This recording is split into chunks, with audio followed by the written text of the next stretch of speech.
On Tuesday, the Trump Department of Justice announced they would move to combat the racism inherent in college admissions affirmative action. Instead of using the DOJ Civil Rights Division as a sort of defense mechanism for radical leftist groups, as the Obama administration did, the Trump administration is going to use the office to crack down on actual discrimination, pursuing what they call investigations and possible litigation related to intentional race-based discrimination in college and university admissions, according to an internal document.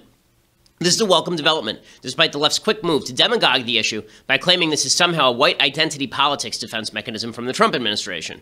Often, the groups hurt most by affirmative action are not white people, but minorities like Asian Americans and Jews. The left, of course, complains that the DOJ Civil Rights Division should be specifically dedicated to the interests of particular minorities. As Kristen Clark of the Lawyers Committee for Civil Rights Under Law told the New York Times, the left thinks the Civil Rights Division was, quote, created and launched to deal with the unique problem of discrimination faced by our nation's most oppressed minority groups. She called the move deeply disturbing, called it a dog whistle. That's ridiculous. First off, affirmative action has done nothing to advance black economic interests. According to Stephen and Abigail Thernstrom of the liberal Brookings Institute, quote, not only did significant advances predate the affirmative action era, the benefits of race-conscious politics are not clear. In the decades since affirmative action policies were first instituted, the poverty rate has remained basically unchanged. Despite black gains by numerous other measures, close to 30% of black families still live below the poverty line.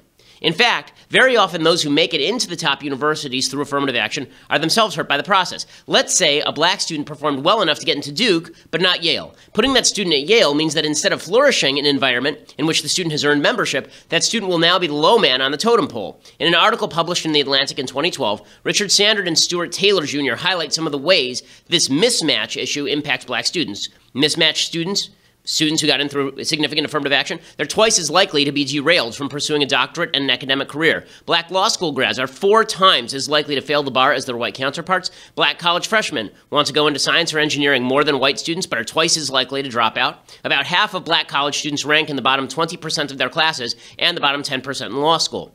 And of course, affirmative action is unfair to those of other races who outperform the minorities who benefit. A Princeton University study showed that blacks received a bonus of 230 points on SAT scores versus their competitors on the old 1,600-point scale. By contrast, Asians were penalized 50 points. So this isn't a dog whistle. It's a solid policy aimed at ending the sort of discrimination that continues to divide us by race, assuming without evidence that a black kid who scores lower on the SATs than an Asian kid of the same socioeconomic status has somehow suffered more and requires the open university slot. That's pernicious, it's nasty, and it should be fought. Good for the Trump administration. I'm Ben Shapiro. This is The Ben Shapiro Show.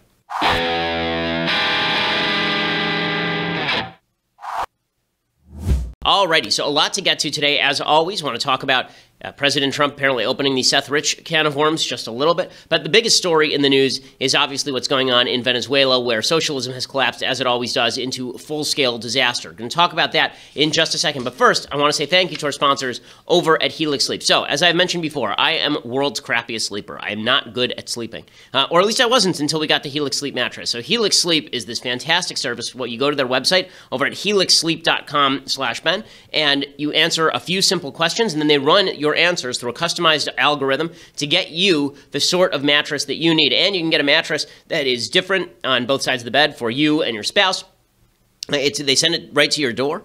You open up the box, you open up the plastic, and boom, the thing inflates right in front of you because it is a foam mattress. And it is supremely comfortable, and it is customized to you. Helix customers report a 30% improvement in overall sleep quality. Your mattress arrives at your door in about a week. Shipping is 100% free, and you have 100 nights to try it out. So if you don't like it, they'll pick it up for free and give you a 100% refund, no questions asked. So it really is a no-lose proposition. Plus, the mattresses like this are more inexpensive than mattresses of comparable quality from other places. Go to helixsleep.com/Ben, get $50 off your order. That's helixsleep.com/Ben, helixsleep.com/Ben. A mattress is something you really should spend the money on. You're on it every single night, and your quality of sleep is going to make a difference in your life. It has for me. helixsleep.com/Ben to get $50 off your first order, and it lets them know that we sent you as well, so it helps out the show. Okay, so the latest from Venezuela is that there is total chaos. Total chaos has broken out in Venezuela. In the last 3 days, 10 people, opposition people, have been killed. Opposition to the socialist dictator Nicolas Maduro, who was the guy who took over for Hugo Chavez.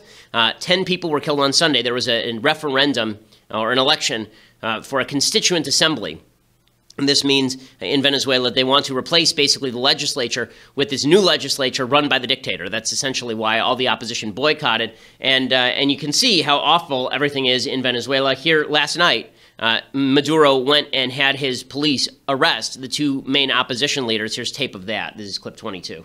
As a woman shouts as Venezuelan opposition leader Antonio Ledesma is taken from his home by force. She's shouting, "This is a dictatorship, dictatorship. I am in my building. You don't need to close me out." They're taking Ledesma away. Please let them know, the neighbors of Santa Rosa. They're taking Ledesma away. Okay, so they took away Ledesma. They also took away a guy named Leopoldo Lopez. These are both leaders of the democratic opposition to the socialist regime in Venezuela. On Sunday, there were riots in Venezuela in the middle of the election because the opposition was protesting, and 10 people were killed. Here's some of the video from the riots. Election day erupted again into violent clashes between anti-government protesters and the national police. The opposition did all it could to block roads to polling stations and otherwise disrupt the voting. They see President Nicolás Maduro's effort to rewrite the Constitution as yet another power grab. Nope, no paso. There are people who think this is a step towards dictatorship. What do you think? No, not a step, said this man. We're in a dictatorship. The president went to vote early and called this the most important vote in the nation's history, a move to restore law and order, he said. And he thumbed his nose at international opposition to the vote. The U.S. is among those threatening further sanctions. If you do not decide, who decides for you, he said, Donald Trump. If you, the Venezuelan people, do not decide, who will decide? In some pro-Maduro areas, voting was largely uneventful. But in the streets over the past 4 months, more than 100 people have been killed, at least 2 today, in violent skirmishes. Okay, so it's important to note here that Venezuela is one of the most natural resource-rich countries in the Western Hemisphere. I mean, they have enormous natural resources. Their oil reserves are the largest in the Western Hemisphere, and they were an incredibly rich country. I mean, into the 90s, they were the richest country in South America. Hugo Chavez took over. He immediately began redistributionist programs, which I'll explain in a moment, and why this is important for the United States.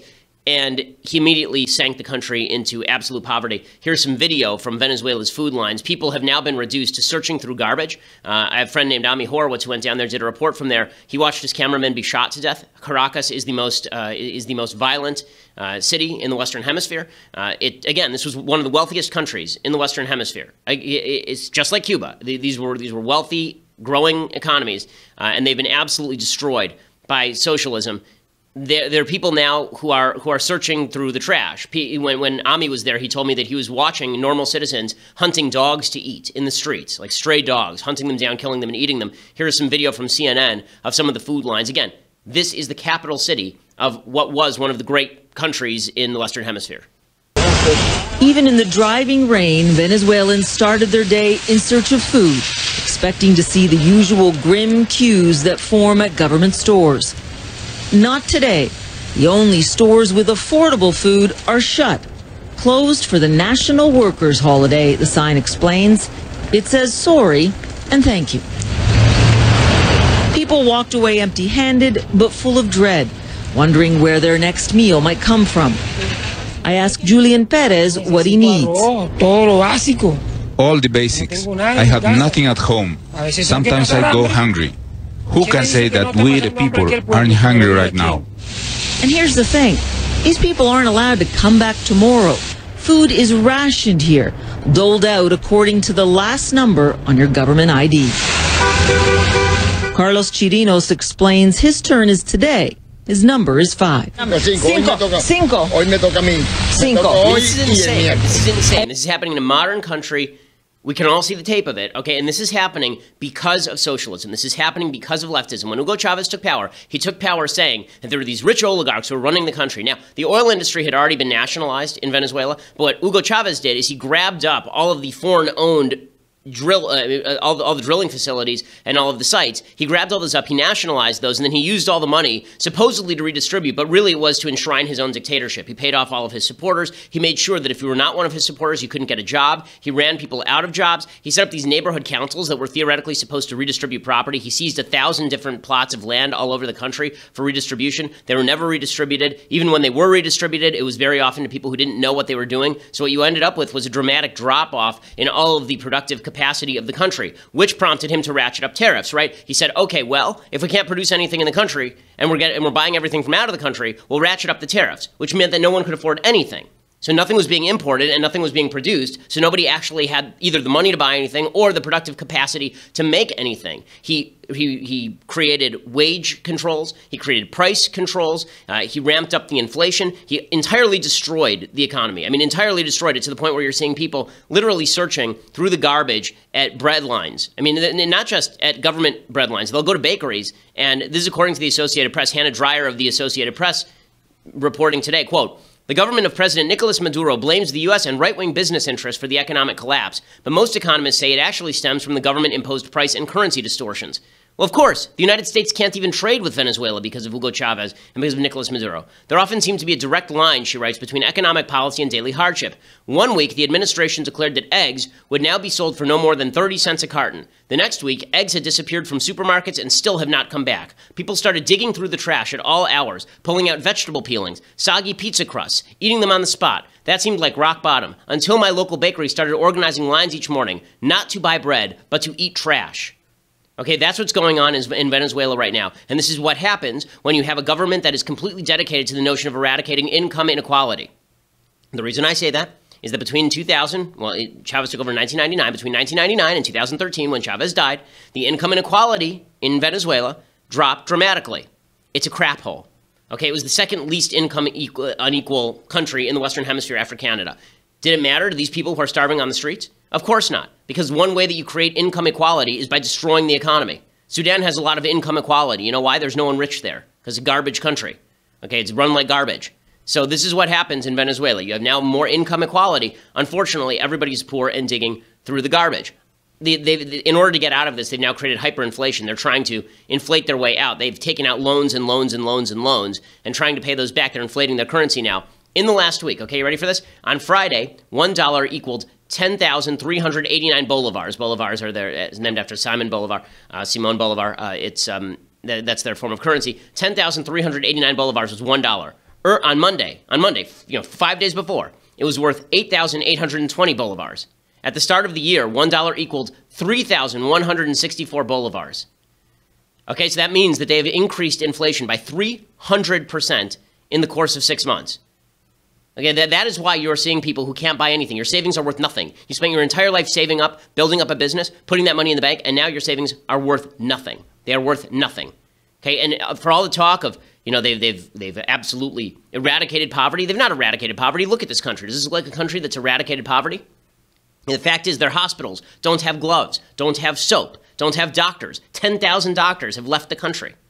No one can make a living here. This is what happens when you have a country that is solely dedicated to the proposition of dictatorship, the demagogues. I mean, this is Bernie Sanders' land.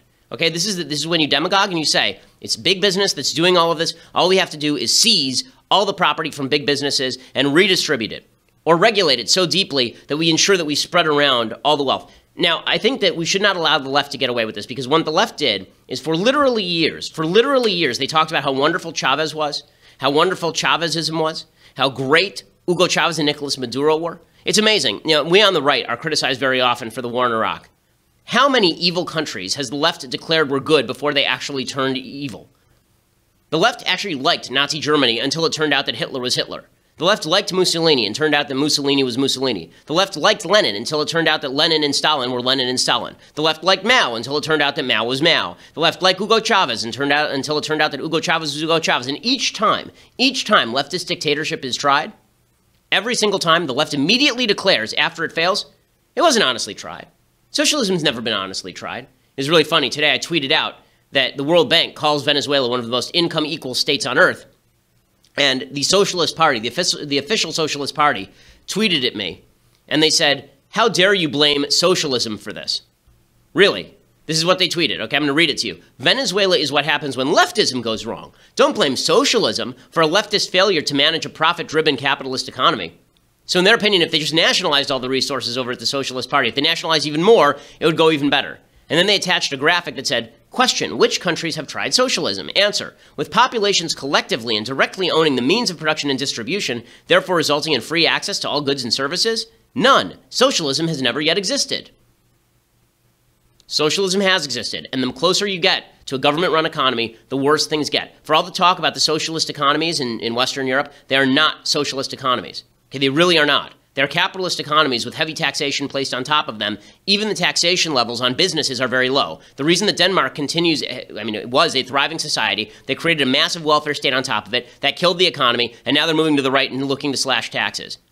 The fact is you cannot tax and spend your way into prosperity. That's not the way business works. That's not the way prosperity works. Now, before people say, well, the left never identified with Venezuela. I mean, the left never sided with Venezuela. Let's just go through the left's quick record on this. Okay, let's go through the left's record on Venezuela. So let's start with Michael Moore. Here's what Michael Moore tweeted. This is in 2013, March 5th, 2013, about Hugo Chavez upon his death. Quote, Hugo Chavez declared the oil belonged to the people. He used the oil to eliminate poverty, to eliminate 75% of extreme poverty, provide free health and education for all. Really? Does that look like a place with no extreme poverty? How about the healthcare? You know, the place where they don't have gloves or soap? Yeah, Michael Moore. That guy was seated at the 2004 Democratic National Convention next to Jimmy Carter. Jimmy Carter, by the way, has also praised Hugo Chavez. When Hugo Chavez died, Jimmy Carter had this to say. Let me find the direct quote. Jimmy Carter praised Chavez's, quote, commitment to improving the lives of his fellow countrymen, adding that he would be remembered for his bold assertion of autonomy and independence for Latin American governments and for his formidable communication skills and personal connections with supporters in his country and abroad, to whom he gave hope and empowerment. Eugene Robinson of the Washington Post called Chavez quick and popular. Larry King called him huggable. The AP called him a fighter. The Atlantic stated, quote, passionate and charismatic. Chavez slipped comfortably into the role of romantic Latin American revolutionary, championing the poor against an unfeeling local oligarchy and its imperial paymasters. Today, millions of Venezuelans will weep tears of genuine anguish at his passing. ABC News and Univision said he was revered by Venezuela's poor, who considered him one of their own. The New York Times sounded off, calling him a dreamer with a common touch and enormous ambition. All he had to do was crush his adversaries, destroy the economy, destroy press freedoms in the country. No problem at all. Joseph Stiglitz, Nobel Prize-winning economist who leans to the left, he said this in 2007, quote, Venezuelan President Hugo Chavez appears to have had success in bringing health and education to the people in the poor neighborhoods of Caracas, again, now the most violent city in the Western Hemisphere, to those who previously saw few benefits of the country's oil wealth. It is not only important to have sustainable growth, but to ensure the best distribution of economic growth for the benefit of all citizens. Once you redistribute, you cannot hope to grow. Okay, that's what redistributionism does. It destroys the incentive for profit creation. I want to talk more about what the left has had to say about this regime, because they own this. The left owns Venezuela. Don't allow Bernie Sanders to escape responsibility for Venezuela. Bernie Sanders believes in the same principles as Hugo Chavez and Nicolas Maduro. He pretends he doesn't. He lies about it. The left lies about this routinely.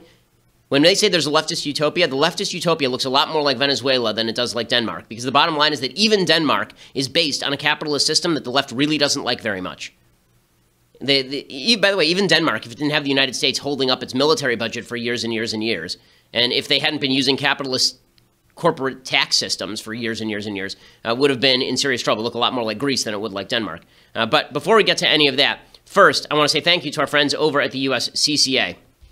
And over the weekend, the Chicago Trib reported that 56 people were wounded, 11 of them fatally. But these are dangerous times. One of the kids who was killed was 10-year-old Gustavo. He was simply riding in the car with his dad when he was attacked. Well, that's not the same thing for a lot of USCCA members. There was one USCCA member, David, whose young sons were threatened by armed thugs during a trip to the barbershop. He was forced to use his firearm to defend them. He killed one guy and he wounded the other, which is the way that you are supposed to do it if you own a gun. But that didn't end your legal saga, because the fact is that the USCCA then had to step in and help guide David through the aftermath. There will be legal consequences if you have to use your firearm under any circumstances.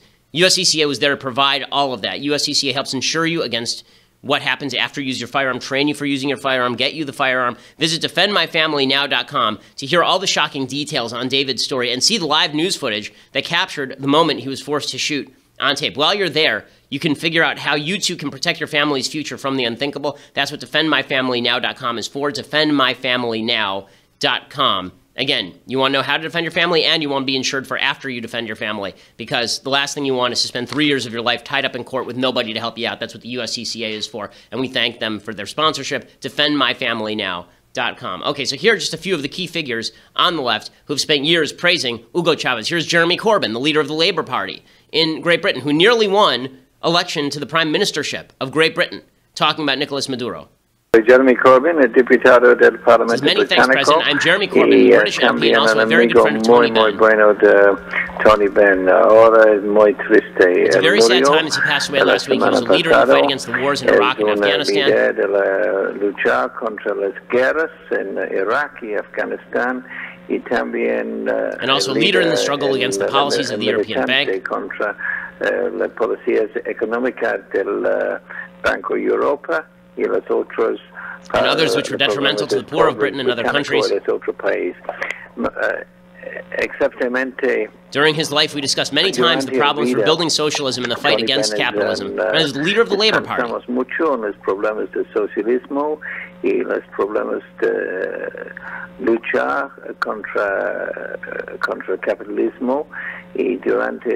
during the huge strike in 1984-85 by the British coal miners, para los minos de Carboneros and Británico. I work closely with him in support of the miners' strike. It's a very sad time for the British people right now. Again, he's talking to Nicolas Maduro, the dictator he's talking about socialism and the glories of it with the dictator of Venezuela. Sean Penn, that idiot, praised Hugo Chavez. He went down to Venezuela, and here he is in 2012 with David Letterman talking about how wonderful Hugo Chavez, this evil dictator, was. What was your impression of the guy? Well, I think if people have oil under their ground, they're called wacky. I found him very fascinating guy. He's done, for the moment, incredible things for the 80% of the people that are very poor there. But a fascinating character, somebody I'm writing about. Just a genius, Sean Penn. Noam Chomsky, great thought leader of the left. He praised Hugo Chavez, of course. Had a significant role, but he also was significant in helping to bring about some form of unification of the hemisphere and move towards freeing themselves from imperial control. But he was not the only one. It's happened in most of the countries, and it's dramatic. The past 10 years have seen a change of absolutely historic significance. This is the first government, everyone concedes, that gave the population a sense of empowerment, that there's a government for them. In fact, if you look at the left owns this. It gave them a sense of empowerment. This is what leftism looks like. The left owns Venezuela, and now they've never heard of it. What is this Venezuela country you're talking about? Never heard of it. Who? Nicholas, what? Okay, the left does this every time. Okay, when people say to the right, what do your ideal countries look like? What are your ideal economic systems? Very often people like me will point to places like Singapore, right? We'll talk about places that have open trade, places that have attempted to lower taxes. Not necessarily every aspect of their culture is something that I want the United States to emulate, but economically free systems benefit. We don't like socialism and redistributionism because inevitably, once you take the line of redistributionism far enough, you end up destroying the economy. And if you continue down that line and you don't tack back to the center, you end up destroying it even more. Honest leftists will say that leftism is basically a dose against capitalism. And if you take it too far, it'll kill the patient, but maybe you need a little bit of it. But that's not, but the true honest leftists who really believe this stuff believe that what Chavez did was great. And then they're shocked when the dose killed the patient. I want to talk a little more about this, and then I want to get to some of the stuff happening inside the Trump administration in just a minute. For that, you're going to have to go over to dailywire.com. $9.99 a month gets you a subscription to dailywire.com. That means you get the rest of this show live. It's a video show, so you get to see it. It means that you also get Andrew Klavan's show live. You get to see that as well. You also get to see the brand new Michael Knowles show, which has just started. I watched yesterday's episode, and it was as good as it can possibly be, Michael. But it's actually pretty good. It's pretty funny. You can check that out. Michael Knowles show over at Daily Wire, $9.99 a month. Plus, you get the entire website ad-free. Plus, if you get the annual subscription, then you get this magnificent, incomparable, spectacular, unparalleled Tumblr, Leftist Tears, hot or cold. It has our logo upon it. It's something you'll treasure all of your days. And when you die, you will pass it on to your children who will treasure it all of theirs until one day it is found in a cave by Charlton Heston next to a screaming baby doll when the apes rule the world. But it will survive the apocalypse. You won't, but this will survive the apocalypse. And that will be your lasting mark on civilization, is that you'll have had this mug. So in any case, make sure that you go over and get the annual subscription, or if you just want to listen later, go over to iTunes or SoundCloud and make sure that you subscribe. Leave us a review. We always appreciate it. We are the largest conservative podcast in the nation.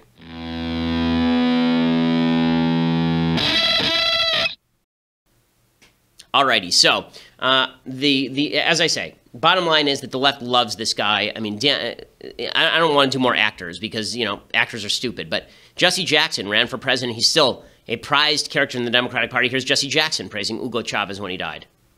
Hugo fed the hungry. Hugo alimentó al hambriento. He lifted the poor. Él luchó y enalteció a los humildes. He raised their hopes. He helped them realize their dreams. Les ayudó a cumplir sus sueños. And so today we do mourn. Por lo tanto, hoy, en el día en que lloramos, because we've lost a lot.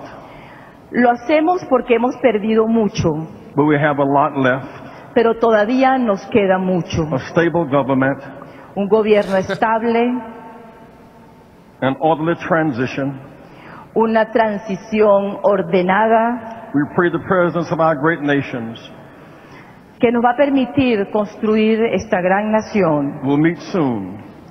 Y que pronto just and wonderful. Find common ground. By the way, Barack Obama once called Hugo Chavez harmless. Harmless. Does that look harmless to you, what's happening in Venezuela right now? The left owns this. Don't let them forget it. And next time they say that a country is engaging in this sort of revolutionary experimentation on economics that is going to lead to widespread prosperity, understand that the end result, no matter how you approach it, the end result is when you tack to the left, when you tack too far to the left, you end up in Venezuela. Okay, so in other news, more kind of silliness from the White House. So yesterday, there was a report, there was a lawsuit that broke in which a guy named Rod Wheeler, who was an investigator, he was investigating supposedly the death of Seth Rich, and he had a lawsuit suing a bunch of people, including Ed Butowski, who was a guy who funded him, and in his lawsuit, he alleged that basically Fox News and the White House cooperated in order to push the Seth Rich story. For those who don't remember, this is a conspiracy theory. Seth Rich was a DNC staffer. He was killed at 4 in the morning on a Washington, D.C. street, and there were accusations that he was killed having something to do with the fact that the idea, it's not a fact, the idea that he was leaking information to WikiLeaks and maybe the Democrats didn't like it and killed him or some such nonsense. So Sarah Huckabee Sanders at the White House, and she's asked about this, she said, listen, we had nothing to do with the Seth Rich story, so this is all nonsense. Did the president know about the story pre-publication, and did he have an influence on the way the story was written? The president had no knowledge of the story, and it's completely untrue that he or the White House involvement in the story. And beyond that, this is ongoing litigation, and I'd refer you to the actual parties involved, which aren't the White House. Okay, so good for her. Okay, that's good news. Then it's followed up with somebody asking, okay, so does Trump believe the Seth Rich conspiracy theory that the leaks, the Russian leaks were not actually Russian, they were Seth Rich talking to WikiLeaks? And here is Sarah Huckabee Sanders' answer. Very quickly on Seth Rich. Does the president believe the predicate of that original Fox News reporting that Seth Rich was responsible for the release of DNC emails to WikiLeaks? I'm not sure, Peter. Thanks, guys. We've got a small business event coming up shortly, and hopefully you'll all tune in. Okay, it's a pretty amazing statement there that she's not sure what Trump believes about the Seth Rich conspiracy. The reason that's amazing is not because she couldn't say that he doesn't believe it. Like maybe she's never talked about it with him. But this is the inherent problem with having Trump as your president, you being his press secretary. You could easily imagine a situation in which she went out there and she said, of course he doesn't believe it. That's an unsubstantiated theory. And 2 minutes later, Trump gets on Twitter and he says, well, maybe it happened. A lot of people are saying it happened. People.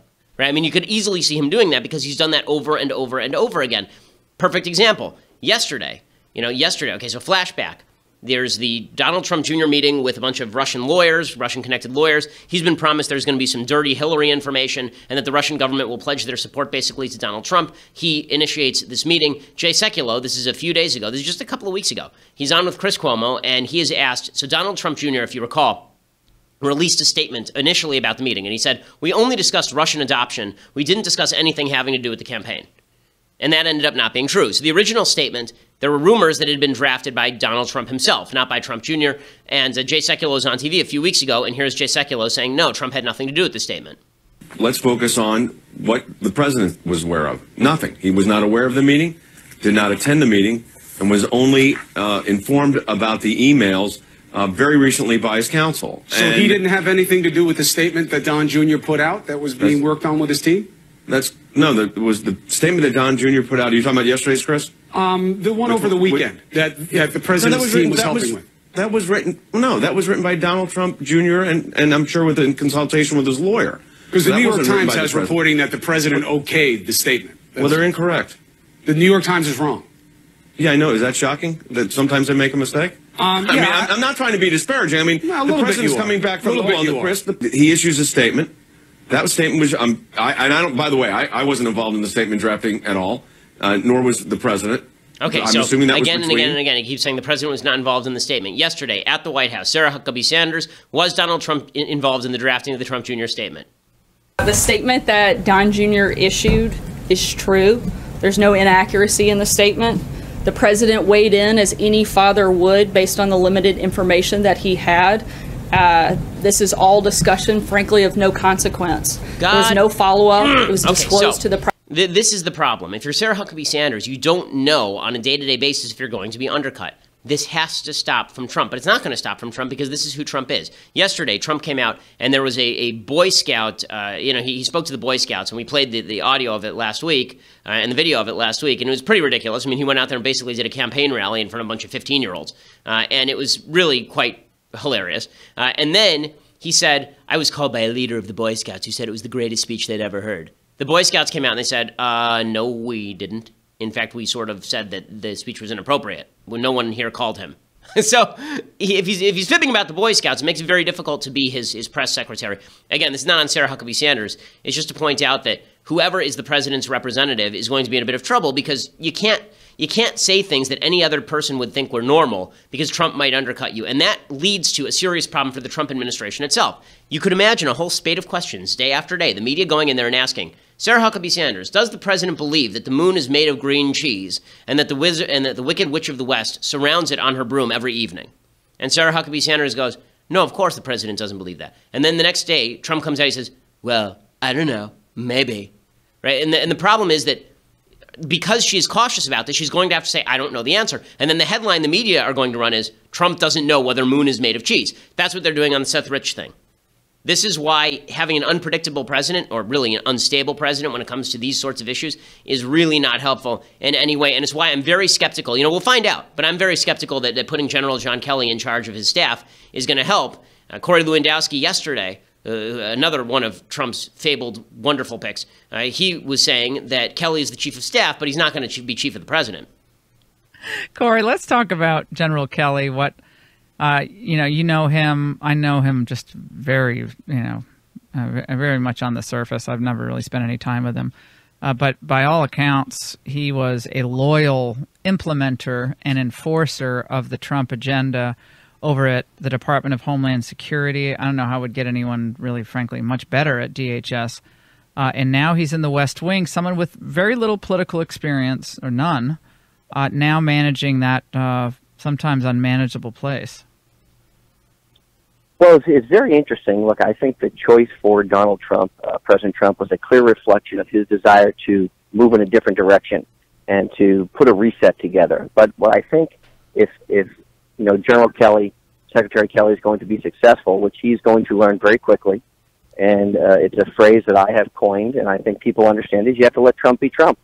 And you're not going to change the president because for the last 40 years he's been an unbelievably successful business executive, television executive, author, real estate executive, and he doesn't want to change. And that's not what the American people voted for. They didn't vote to have Donald Trump change. They voted for him to be himself. And what I think General Kelly is going to bring is the discipline to the staff. He's the chief of staff. He's not the chief of the president. And if he is able to do his job, which I think he will, which will be limiting the backbiting and the infighting amongst the individuals who are serving inside the administration, that is a very, very important thing, and put everybody on one agenda, which is the Trump agenda. Okay, so again, this is the big problem here, and it does remain a large problem for the Trump administration. Trump's got to lock it down. It's about Trump. It's not about his staff. It's not about all the people who surround him. At a certain point, if you, as a human being, are realizing that everybody around you doesn't want to be around you, maybe it's not the people around you who are the problem. Maybe it's you. And the president needs to start thinking about that a little bit more if he wants to have a successful administration. Okay, and by the way, I think he's done a couple of good things in the last couple of days. I mean, I started the show talking about his affirmative action policy. That's good stuff.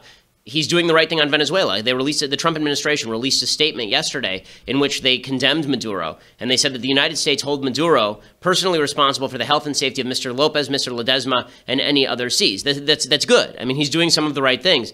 That can continue so long as he contains his own id, and that's imperative. Okay, time for some things I like and then some things I hate. So, things I like. All week long, we've been paying tribute to the late, great Anthony Scaramucci, the greatest of all characters in the Trump saga thus far.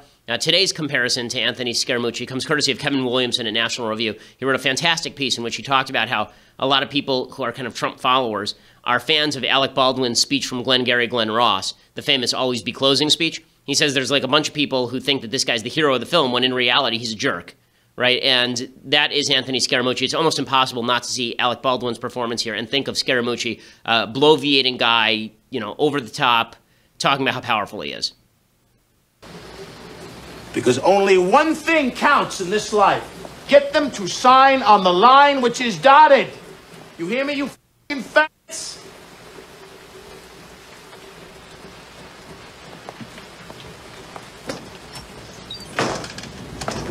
A, B, C. A always B, B, C closing. Always be closing. Always be closing. AIDA. Attention, interest, decision, action. Attention. Do I have your attention? Interest. Are you interested? I know you are, because it's f or walk. You close or you hit the bricks. Decision. Have you made your decision for Christ? An action. AIDA. Get out there. You got the prospects coming in. You think they came in to get out of the rain? A guy don't walk on the lot lest he wants to buy. They're sitting out there waiting to give you their money. Are you going to take it? Are you man enough to take it? Okay, so one of the great speeches in film history. This isn't actually part of the original play, which I didn't know. It was written specifically for the movie. Alec Baldwin's only in the movie for this 5-minute segment, basically. But the truth is that people who think that this kind of stuff is real life are wrong. Okay, there's a whole group of business people who think of themselves as this hard-charging guy who's really going to get things done because this is how business. Not really how business works. The way that successful business actually works is by making deals that are mutually beneficial for the two sides, not by screwing people. The people who tend to screw people are the people who have great image, like Trump and Scaramucci, but aren't necessarily the world's best business people because they're not actually providing a mutual benefit in their dealings. Okay, other things that I like. I just had to show you this catch from MLB last night. This is Austin Jackson playing for the Detroit Tigers. He's playing for, the Cleveland Indians, I believe, against the Boston Red Sox. And he's going to make one of the great catches you've ever seen in center field. This is just amazing. Off the bat of Hanley Ramirez. Great hitter, too, Andre. Switch hitter at that. There's a long fly ball. Deep center field. Jackson's back. He leaps. He made an unbelievable catch. He flipped into the bullpen. Did he hang on? That's the only question at this point. He sure did. What a play by Austin Jackson. That just might be the play of the year. Hanley Ramirez is stunned. Did you see how high Lindor jumped after he saw him jump over the fence with the ball? Austin Jackson can still go get him with the best. This might be the best time play you'll ever see. Pretty amazing. And the thing I love about baseball is that the Boston Red Sox, it's happening in Fenway Park. The Boston Red Sox fan gave him a standing ovation, and then after they showed the play again on the big screen, they gave him a second standing ovation, which is a pretty cool thing. Okay, time for a thing that I hate. So let's do it. So CNN ran what I think is the world's stupidest headline. This is 2 days ago. It has also resulted in my most retweeted tweet ever. So here is the headline. It's a picture of what is clearly a woman who has had hormone treatment with her husband, a gay man. Try to keep up with me here. It says, transgender man assigned the female gender at birth gives birth to a healthy baby boy. There are a couple of problems with this headline. One, transgender, that's a woman. That's a biological woman who gave birth to a boy, right? And then it says gives birth to a healthy baby boy. How dare CNN assign a sex to the baby? How dare they? They say that this transgender man was assigned the female gender at birth, just arbitrarily, randomly. how dare they say that this was a baby boy? Maybe the boy doesn't want to be a boy. We don't know yet. Why don't they just say gives birth to a baby? Why don't they say just gives birth to a being? We don't know if the baby even wants to identify as a human. Maybe he wants to identify as a cat. Do you know? I don't know. So I tweeted, and this made the rounds. It's a big story. Ooh, big story. I tweeted out after this headline came out. I tweeted out, "Woman gives birth to baby boy." Right? That was my tweet. That tweet now has, I believe, 96,000 likes. 96. I mean, it's like a Trump tweet, like 96,000 likes, because that's obviously what this story is. Like, why is it a headline that a biological woman gave birth to a boy? Why is that a headline at all? It's only because this is a biological woman who's had some hormone treatments but hasn't had any of her parts changed, obviously. I mean, it is a pretty amazing scam when you come to think about it. There's a gay man who's having sex with a woman who is apparently a man, so I guess this is a really weird way of getting gay men to marry women and have babies. But it's what? What? There's other. I mean, I would also wonder. I tweeted out about this that I wondered what this woman's perspective was on abortion until I realized she was a transgender man and therefore she can't speak about pregnancy because men can't get. It just doesn't work. None of it works. So that's all confusing. Okay. Well, normally I would spend some time deconstructing the culture, but we've come to the end of our time together today. So we'll have to come back here tomorrow. You'll have to come back to Mr. Shapiro's neighborhood, and when you come back, we will have many things to discuss, including the big idea of the week and the latest news. I'm Ben Shapiro. This is The Ben Shapiro Show.